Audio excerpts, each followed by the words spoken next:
Hello friends.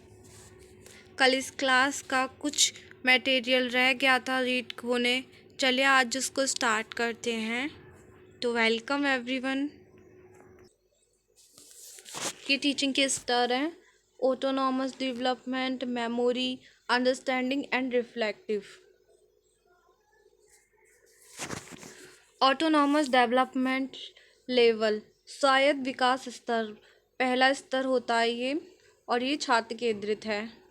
शिक्षण की प्रक्रिया में शिक्षक का कार्य सकारात्मक से अधिक नकारात्मक होता है, इस अर्थ में कि छात्र के विचार या व्यवहार का नेतृत्व, दिशा, अवपीड़न, निर्धारण या अधिरोपण बहुत कम या कोई नहीं है। बौद्धिक विकास कुछ ऐसा है जो स्वाभाविक रूप से होता है। इसका स्पष्ट प्रभाव यह है कि किसी प्रकार के औपचारिक शिक्षण की कोई आवश्यकता नहीं होती इसमें। मेमोरी लेवल शिक्षण का स्मृति स्तर, इसके प्रोपोनेंट हैं हार्वर्ड ने इसको प्रस्तावित किया है। यह पहला और विचारहीन स्तर है। यह स्तर सभी जीवित प्राणियों में मौजूद मानसिक क्षमता या स्मृति से संबंधित है। शिक्षक की भूमिका प्राथमिक होती है और छात्र की भूमिका माध्यमिक होती है। अध्ययन सामग्री पूर्व नियोजित और व्यवस्थित है। शिक्षक विद्यार्थियों को अध्ययन सामग्री क्रमबद्ध क्रम में प्रस्तुत करता है। क्लासिफिकेशन ऑफ मेमोरी स्मृति का वर्गीकरण, इमीडिएट मेमोरी, परमानेंट मेमोरी और पर्सनल मेमोरी। तत्काल स्मृति जब स्मरण तत्काल है।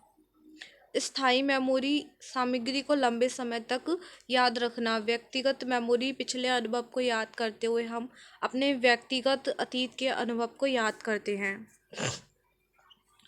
अवैयक्तिक मेमोरी या फिर इम्पर्सनल मेमोरी किताबों से याद करना और साथी। एक्टिव मेमोरी सक्रिय स्मृति, परीक्षा में उत्तर याद करते हुए पिछले अनुभवों को याद करने का प्रयास करना।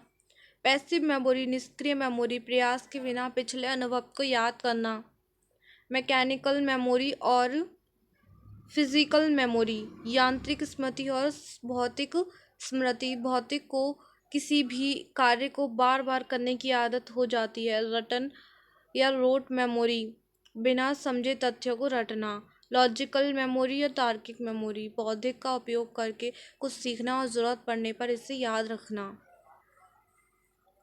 अब है स्मृति स्तर शिक्षण के गुण। निचली कक्षाओं के छात्रों के लिए उपयोगी है। अध्यापन के इस स्तर में एक शिक्षक की भूमिका महत्वपूर्ण होती है। यह यूएलटी के लिए पूर्व अपेक्षा है। अब इसके डिमेरिट्स, अब गुण क्या हैं? यह शिक्षार्थियों की क्षमता के विकास में मदद नहीं करता है। ये सिर्फ रटा देता है बच्चों को, यह उनका बौद्धिक विकास नहीं करता है। शिक्षार्थियों को सख्त अनुशासन में रखा जाता है और इस शिक्षण में रटने पर जोर दिया जाता है। इस प्रकार के शिक्षण में बौद्धिक का कोई महत्व नहीं होता। अब क्वेश्चन, शिक्षण के स्मृति स्तर में निम्नलिखित में से किस पर जोर दिया जाता है? मेमोरी लेवल में किस पर जोर दिया जाता है?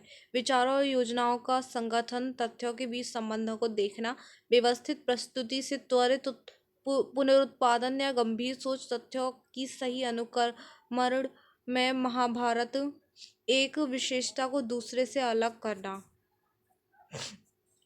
इसका राइट आंसर है बी। विचारों और योजनाओं का संगठन, व्यवस्थित प्रस्तुतियों से त्वरित पुनरुत्पादन, और ई तथ्यों के सही अनुक्रमण में महारत। इसका फर्स्ट सी और ई। स्मृति स्तर शिक्षण के समझ के लिए शर्त है, क्योंकि यह सिद्धांत और अन्य प्रमुख महत्वपूर्ण तथ्यों के समानीकरण के बारे में बात करता है, क्योंकि यह छात्रों के पहले से ज्ञात तथ्यों और विषयों के आधार पर अपने अर्जित ज्ञान का उपयोग करने के लिए सोच के स्तर के निर्माण में मदद करता है। तो वो था ट्रू एंड AR का सही एक्सप्लेनेशन है। शिक्षण के किस स्तर पर शिक्षक की भूमिका न्याय अन्याय क्रियात्मक होने के बजाय ज़्यादा सक्रिय होती है। यानी कि जो रोल होता है active rather than being interactive, किसमें होता है ये? मेमोरी लेवल में। ये जून 2020 का क्वेश्चन है। शिक्षण के किस स्तर पर तथ्य और जानकारी केंद्रित होती है? स्मृति, मेमोरी लेवल पर।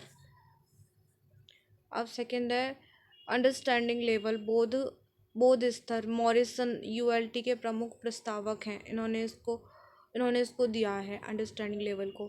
किसी चीज़ को समझने का मतलब अर्थ को समझना, विचार को समझना और अर्थ को सम्मिलित करना। यह अंतर्दृष्टि प्लस स्मृति है, क्योंकि यह केवल तथ्यों को याद रखने से कहीं आगे जाती है। यह विषय की महारत पर केंद्रित है। यूएल में शिक्षण एमएल में शिक्षण की तुलना में उच्च गुणवत्ता का है। यह मानसिक क्षमताओं की दृष्टि से अधिक विचारशील और उपयोगी है। इस स्तर पर शिक्षक छात्रों को तथ्यों सिद्धांतों के बीच संबंध के बारे में समझाते हैं और उन्हें सिखाते हैं कि वे इस सिद्धांत को कैसे लागू कर सकते हैं। इस स्तर के शिक्षण के लिए एमएलटी की बाधा को पार करना आवश्यक है। शिक्षण के बोध स्तर के गुण।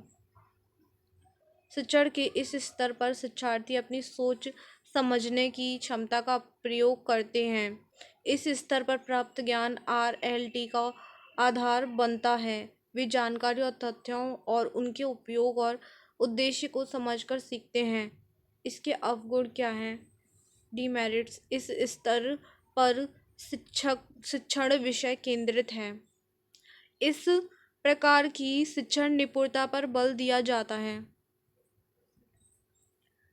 अब रिफ्लेक्टिव लेवल, ये हंट ने दिया है। हंट इसके प्रस्तावक हैं। इस स्तर को शिक्षण के आत्मनिरीक्षण स्तर के रूप में भी जाना जाता है।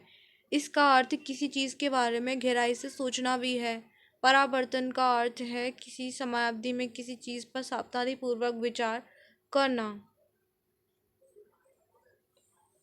आरएलटी को उच्चतम स्तर माना जाता है जिस पर शिक्षण किया जाता है, और इसमें यूएलटी और एमएलटी दोनों शामिल हैं। यह स्तर अत्यधिक विचारशील और उपयोगी है। एक छात्र स्मृति और बोध स्तर के माध्यम से गुजरने के बाद ही इस स्तर को प्राप्त कर सकता है। यह शिक्षण की समस्या केंद्रित दृष्टिकोण है। चिंतन स्तर पर शिक्षण छात्रों को जीवन की वास्तविक समस्या को हल करने में सक्षम बनाता है। ये सबसे हाई लेवल का है, रिफ्लेक्टिव लेवल का।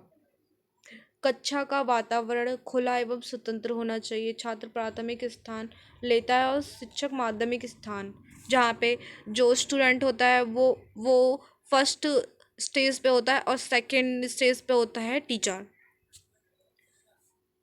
चिंतन स्तर के शिक्षण के गुण। शिक्षण शिक्षक केंद्रित या विषय केंद्रित नहीं है, यह जो काव केंद्रित है, लर्नर सेंटर है ये। शिक्षण के चिंतन स्तर पर शिक्षक और शिक्षार्थी के बीच बातचीत होती है। शिक्षण उच्च कक्षाओं के लिए उपयुक्त है। शिक्षण अत्यधिक विचारशील और उपयोगी है। इसके अवगुण, डिमेरिट, छोटे बच्चों के लिए उपयुक्त नहीं है या केवल मानसिक रूप से परिपक्व छात्रों के लिए उपयुक्त है।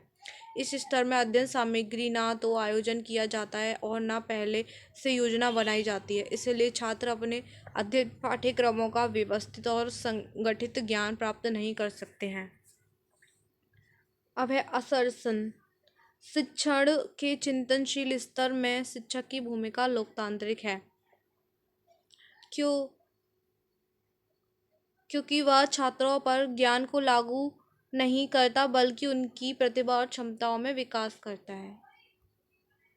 वो था ट्रू और एआर का सही एक्सप्लेनेशन है।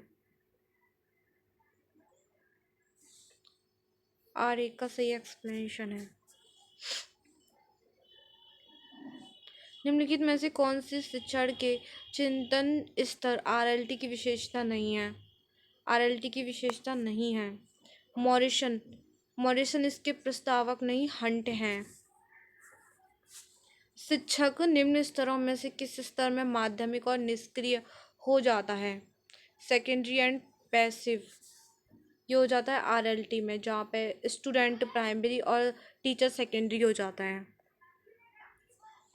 प्रशिक्षण की तुलना में शिक्षण का लक्ष्य निम्नलिखित का अवसर प्रदान करना है। साझेदारी और सावधानी सहित प्रतिभाग और समीक्षात्मक एवं सृजनशील विमर्श की ओर उन्मुख होता है। एंड इसी के साथ हमारी क्लास पूरी हुई। Thank you so much and best of luck.